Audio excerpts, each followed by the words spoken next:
সত্যি? ও আল্লাহ, এত দামি নেকলেস! আমি তো খুব খুশি হয়েছি। আমার অনেক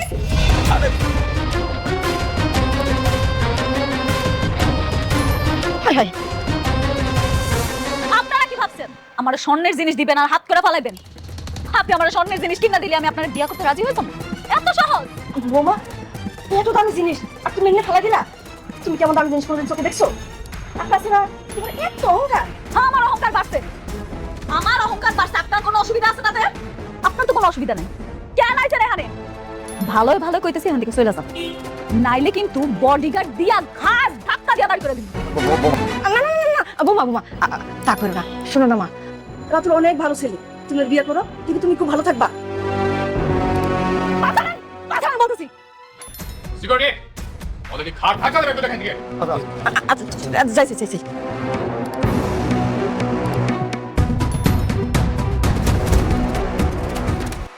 আসসালামু আলাইকুম বন্ধুরা, আজকের ভিডিওতে আমরা এমন এক হৃদয় বিদারক গল্প নিয়ে কথা বলবো যেখানে একজন গরিব মেয়েকে সবাই অপমান করলেও শেষ পর্যন্ত সেই মেয়েটাই সবার সামনে নিজের আসল পরিচয় দিয়ে সবাইকে চমকে দিয়েছে। আজকের পর্বে ছিল ভালোবাসা, কান্না, প্রতিশোধ আর আত্মসম্মানের এক ভয়ঙ্কর লড়াই। আর ভিডিওর শেষের ঘটনাটা জানলে আপনি সত্যিই অবাক হয়ে যাবেন, তাই ভিডিওটা শেষ পর্যন্ত দেখবেন। গল্পের শুরুতেই আমরা দেখি রাতুলের পরিবার মেঘলাকে যে কোনো মূল্যে নিজেদের বাড়ির বউ করতে চায়, কারণ তারা মনে করে টাকা আর ক্ষমতা থাকলে সব কিছু কেনা যায়। এজন্য রাতুলের বাবা 10 লাখ টাকা দিয়ে একটা সোনার নেকলেস কিনে নিয়ে আসে। বাড়ির সবাই তখন সেই নেকলেস নিয়ে অহংকার করতে থাকে। কেউ বলে এত দামি জিনিস কোনোদিন চোখে দেখছে নাকি, আবার কেউ বলে একটা বস্তির মায়ার লেগা এত টাকা নষ্ট করার কি দরকার ছিল। বন্ধুরা, এই কথাগুলো শুনেই বোঝা যায় তারা এখনো মানুষকে টাকার মাপে বিচার করে। এরপর তারা মেঘলার সামনে সেই নেকলেস তুলে ধরে। রাতুলের মা মিষ্টি গলায় বলে, আমাদের ছেলে তোমারে অনেক ভালোবাসে। কিন্তু মেঘলা তখন চুপচাপ সবার দিকে তাকিয়ে থাকে। কিছুক্ষণ পর হঠাৎ সে নেকলেসটা ছুঁড়ে ফেলে দেয়, আর তারপর রাগে কাঁপতে কাঁপতে বলে, আমি গরিব হইতে পারি কিন্তু আমার আত্মসম্মান বিক্রি করি না। এই কথা শুনে পুরো বাড়ি স্তব্ধ হয়ে যায়। রাতুলের বাবা অপমান সহ্য করতে না পেরে বলে, এত অহংকার কিসের?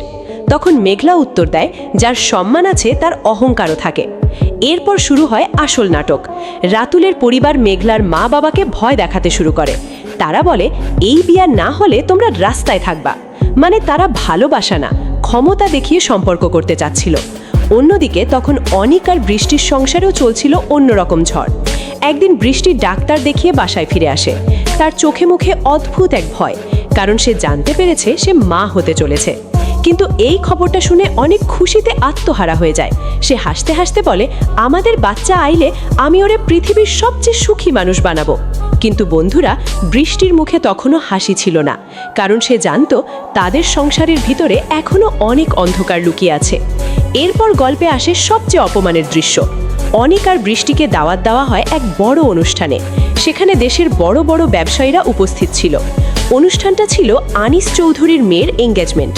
সবকিছু ঠিকঠাক চলছিল, কিন্তু হঠাৎ নীলা অনিককে দেখে রেগে আগুন হয়ে যায়। সে সবার সামনে চিৎকার করে বলে, এই সেই ছেলে যে একটা বস্তির মেয়ের জন্য আমারে থাপ্পড় মারছিল।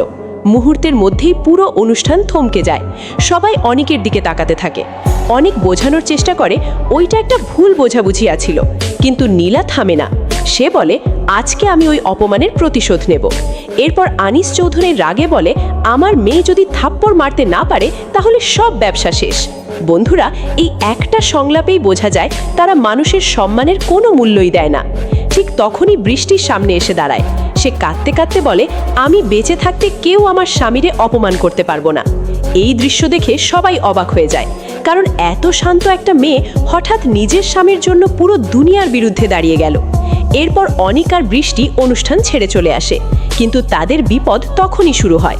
পরের দিন অফিসে গিয়ে সবাই জানতে পারে আনিস চৌধুরী তাদের সব প্রজেক্ট বন্ধ করে দিয়েছে। কোম্পানির কর্মচারীরা ভয় পেয়ে যায়। একজন বলে, স্যার, এভাবে চলতে থাকলে কোম্পানি বন্ধ হয়ে যাইব। অনিক তখন অনেক চিন্তায় পড়ে যায়, কারণ এত বড় কোম্পানি এখন ধ্বংসের পথে। ঠিক তখনই সামনে আসে নতুন একটা নাম, শালিমা বিল্ডার্স। সবাই বলে, ওদের কাছ থেকে যদি নতুন প্রজেক্ট পাওয়া যায় তাহলে কোম্পানি বাঁচতে পারে। কিন্তু সমস্যা হলো সেই কোম্পানির সাথে জড়িত আছে মেঘলা। এই নাম শুনেই অনেক চুপ হয়ে যায়, কারণ সে জানে অতীতে সে মেঘলার সাথে বড় অন্যায় করেছে। তারপরেও পরিবারের চাপে অনেক শালিমা বিল্ডার্সে যায়। অফিসে ঢোকার পর সে দেখে সবাই মেঘলাকে অনেক সম্মান করে। একজন কর্মচারী বলে, ম্যাডাম এখন মিটিংয়ে আছেন। অনেক অবাক হয়ে বলে, ম্যাডাম? তারপর কিছুক্ষণ পর সে জানতে পারে মেঘলাই এই বিশাল কোম্পানির মালিক। বন্ধুরা, এই দৃশ্যটা ছিল পুরো পর্বের সবচেয়ে বড় টুইস্ট। যে মেয়েকে সবাই বস্তির মেয়ে বলে অপমান করেছিল, আজ সেই মেয়েটাই কোটি কোটি টাকার ব্যবসার মালিক। অনেক তখন নিজের ভুল বুঝতে শুরু করে, কারণ সে বুঝতে পারে মানুষকে কখনো তার অবস্থান দেখে ছোট করা উচিত না। অন্যদিকে মেঘলা নিজের কষ্টের কথা মনে করে কান্না লুকিয়ে রাখে। সে শুধু একটা কথাই বলে, যে মানুষ ভালোবাসার মূল্য বুঝে না, সে একদিন সব হারায়। সব মিলিয়ে আজকের পর্বে আমরা দেখলাম অহংকার আর টাকার জোর চিরদিন থাকে না। একদিন সত্য ঠিকই সামনে আসে, আর যাকে সবাই দুর্বল ভাবে অনেক সময় সেই মানুষটাই সবচেয়ে শক্তিশালী হয়ে ফিরে আসে। এখন দেখার বিষয়, মেঘলা কি অনেকদের সাহায্য করবে? বৃষ্টি কি তার সংসার বাঁচাতে পারবে? আর রাতুলের পরিবার কি কখনো নিজেদের ভুল বুঝতে পারবে? এই প্রশ্নগুলোর উত্তর জানতে হলে অবশ্যই পরের পর্ব দেখতে হবে। ভিডিওটা ভালো লাগলে লাইক, কমেন্ট আর সাবস্ক্রাইব করতে ভুলবেন না। সবাই ভালো থাকবেন, সুস্থ থাকবেন। আল্লাহ হাফেজ।